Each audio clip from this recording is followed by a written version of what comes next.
Hey there, I'm Betsy. Let's talk a little bit about binders. Binders are one of the fun joys and benefits of having a double mastectomy with deep flap reconstruction. So you would have probably come out of surgery with a binder on already. Mine was a big kind of 3-panel elastic, pulls around, wraps and Velcros in the front.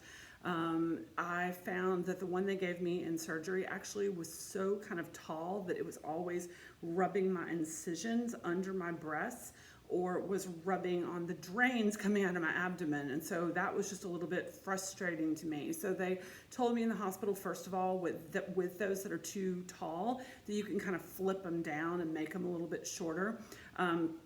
The other thing I found is on Amazon, I was able to buy binders for about 20 bucks a piece, and they were the same kind of stretchy elastic, but they were a little bit shorter, and they frankly were just a lot more comfortable. So binders, I was originally told I would probably need to wear a binder for about 6 weeks.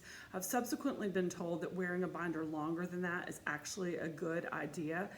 I guess I kind of misunderstood what the primary intent was of the binder when I first got it. I figured it was to support my abdominal incision across. And so when I put my binder on, I kept trying to put it on really low to support that abdominal incision. And then I found out that that's actually not the primary reason that we do this. So I thought I would just post a few things about things I've learned, things that hopefully can be helpful to you about binders. So first, the main reason apparently for wearing a binder is to keep things tight enough around your abdominal cavity that you don't have fluid accumulation there, that they're trying to force any fluid accumulation down to your drains to push it out of your body, which, you know, sounds like a really good idea.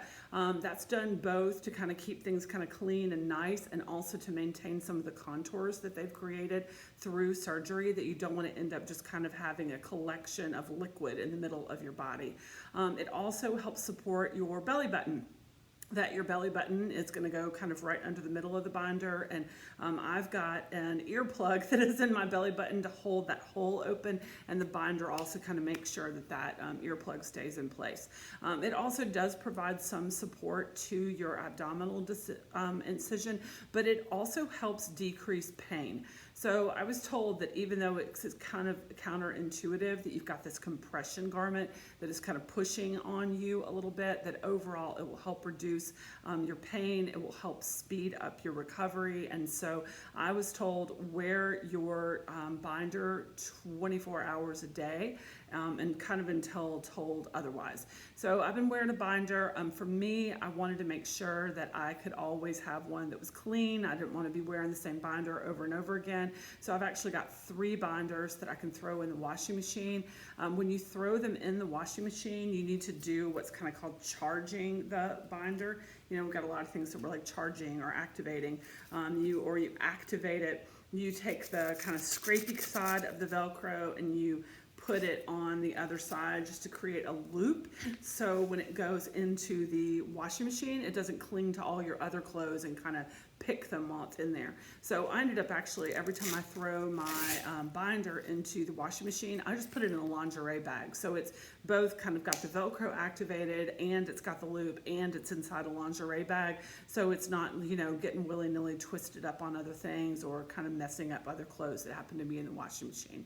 So that's been really helpful to me. When you get your binder out of the washing machine, they're not supposed to go in the dryer.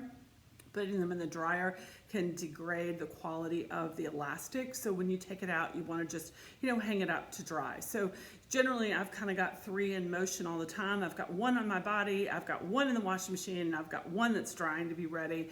And again, you know, 20 bucks on Amazon, and the brand that I got is called Ultra Care, and it's been great. So that could be something that is worth looking at.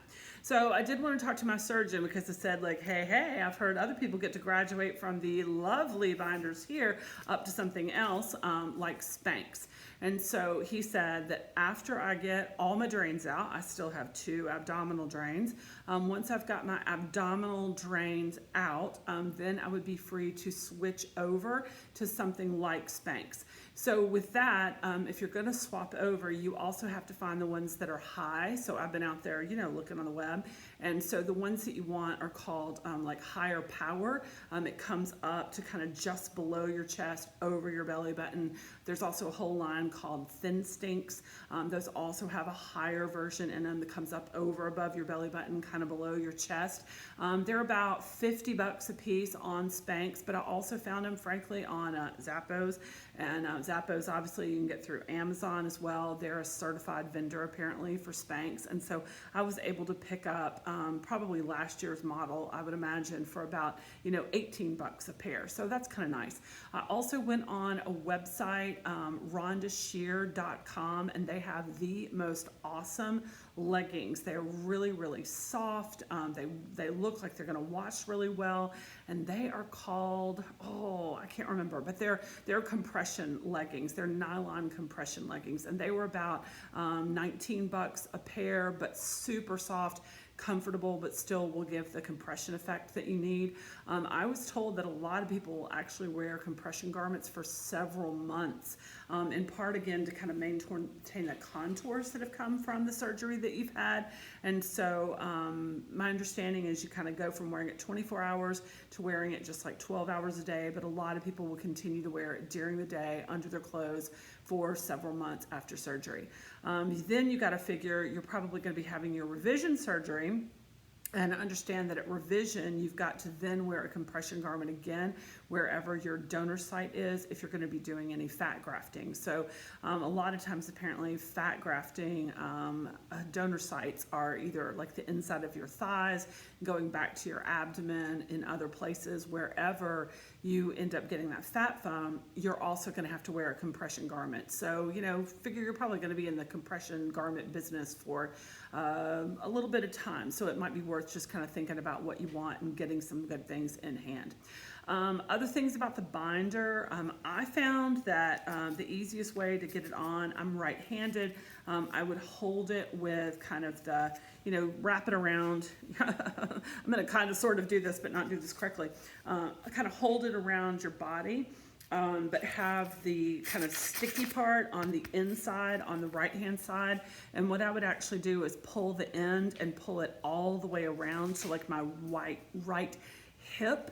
And then that positioned me to kind of take the right-hand side and pull it over as far as I could to keep it fairly tight. And so that's what I do to get it on. I think starting off with kind of thinking that the long tail end is going to come just to your middle means it's too hard to get the leverage to pull it apart. So I would always pull that over to my far right side.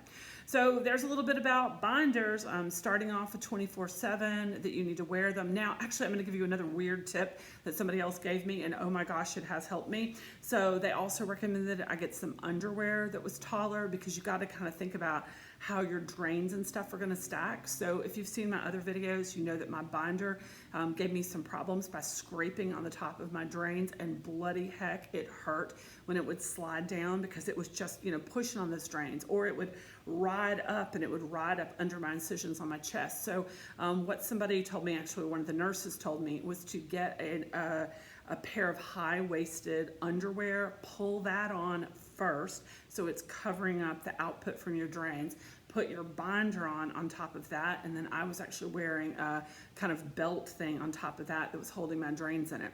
Now, another thing to think about there, that meant that it was sliding up and down on the front of the underwear instead of sliding up and down on those kind of open and available drains, and that really, really helped me a lot.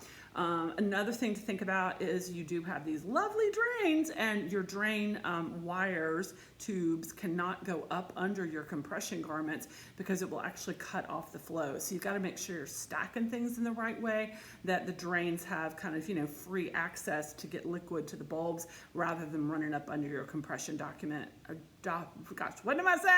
your compression garment and being cut off. So there's a bunch of stuff on compression garments and on Spanx and other exciting things. Hopefully that is helpful to you. If I can do anything for you, please don't hesitate to reach out. Have a great day, and I hope you're hanging in there.